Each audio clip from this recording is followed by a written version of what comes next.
Anak-anak Ibu di kelas 12 kita memasuki materi atau bab ketiga mengenai teks editorial. Apa itu teks editorial? Selanjutnya nanti kita akan membahasnya, ya. Bab 3, editorial sebagai media berpendapat. Pengertian, ciri-ciri dan sifat teks. Informasi dalam teks editorial, ragam informasi, struktur dan kebahasaan. Berikutnya adalah rancangan teks editorial. Pengertian, ciri-ciri dan sifat teks editorial. Ya, kemudian ada nanti kita uraikan satu persatu, ya. Apa itu editorial? Editorial disebut juga tajuk rencana. Jadi dalam surat kabar itu ada yang diberi nama editorial, ada juga yang diberi nama tajuk rencana, ya. Adalah opini yang berisi pendapat dan sikap resmi suatu media sebagai institusi penerbitan terhadap persoalan aktual, fenomenal atau kontroversial yang berkembang dalam masyarakat. Penulisan editorial atau tajuk rencana dimaksudkan untuk membujuk opini publik, mempromosikan pemikiran kritis dan kadang-kadang menyebabkan orang-orang bertindak atas suatu isu. Pada intinya editorial merupakan berita dogmatis atau membujuk, ya, membujuk disertai syarat dan sebagainya. Ya, yang kalian lihat adalah teks editorial atau tajuk rencana, ya. Papan atas, ya, memiliki ciri-ciri. Apa itu? Pertama, hati-hati. Kedua, normatif atau sesuai norma. Ketiga, cenderung konservatif, mengikuti aturan. Keempat, menghindari pendekatan kritis yang tajam.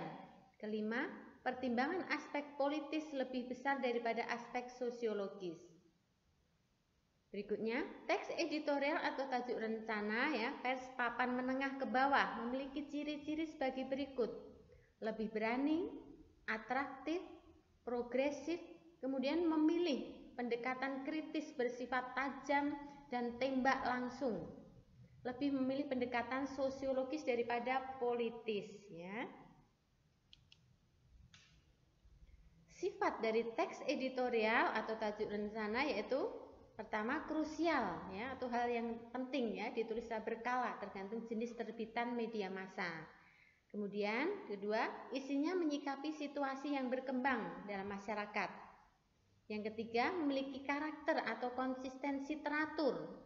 Berikutnya adalah terkait dengan kebijakan media bersangkutan.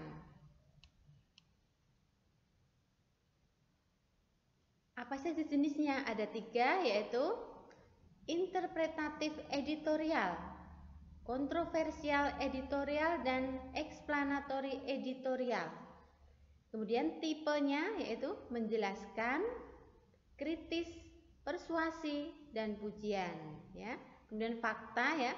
Fakta adalah perihal keadaan, ya, yang nyata. Kemudian pendapat atau opini itu berupa penilaian kritik, ya. Ragam informasi dalam teks editorial berarti isu aktual dalam media informasi, ya. Kalian bisa lihat di sini. Penulis teks editorial akan memulai menulis dengan cara mendata peristiwa-peristiwa, ya. Kemudian peristiwa-peristiwa tersebut diklasifikasikan ke dalam beberapa kelompok, ya. Berikutnya pendapat dan argumen dalam teks editorial. Berhubungan dengan masalah yang dibicarakan. B. Dapat mempercepat pemahaman masalah, penemuan sebab dan pemecahan masalah. C. Tidak mengulang pendapat yang pernah disampaikan. D. Disampaikan dengan kata dan kalimat yang tepat. Kemudian disampaikan sikap yang terbuka dan sopan, ya. Sedangkan saran terhadap isu faktual, ya, menghindari emosi, tidak boleh mengungkapkan dengan ya, atau mengungkapkan saran dengan objektif, logis dan jujur. Menunjukkan data, fakta, ya, menyampaikan dengan urut terperinci, ya, menghindari kata-kata yang menyinggung, ya. Berikutnya adalah struktur teks editorial dan kebahasaannya. Apa saja? Strukturnya yaitu berupa masalah atau pernyataan pendapat, kemudian argumentasi dan penegasan ulang. Sedangkan kebahasaannya bisa kalian lihat yaitu menggunakan kata retoris atau sebenarnya tidak memerlukan jawaban. Kemudian menggunakan kata-kata populer, menggunakan konjungsi kausalitas atau sebab akibat dan menggunakan kata ganti petunjuk.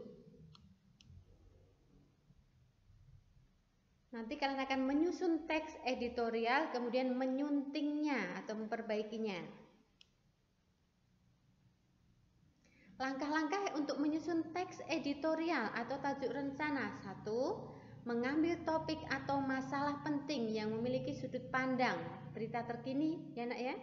Kemudian mengumpulkan informasi dan fakta meliputi laporan objektif dan melakukan riset atau penelitian. Berikutnya adalah menganalisis masalah yang telah diangkat. Keempat, memberikan solusi yang realistis. Dan yang kelima, menulis kurang lebih 500 kata dengan menggunakan kata kerja dan tidak menggunakan kata ganti saya, ya. Langkah-langkah menyunting bagaimana, ya? Membaca kalimat demi kalimat untuk menemukan kesalahan, kemudian membenarkan kesalahan berdasarkan ejaan. Ketiga, memeriksa keterpaduan paragraf, dan yang keempat, memperbaiki keruntutan paragraf, ya. Ya, itu tadi materi kita tentang teks editorial. Ibu kira kalian cukup paham, ya. Terima kasih untuk anak-anak Ibu, ya. Sekian pembelajaran pada kesempatan kali ini. Terima kasih.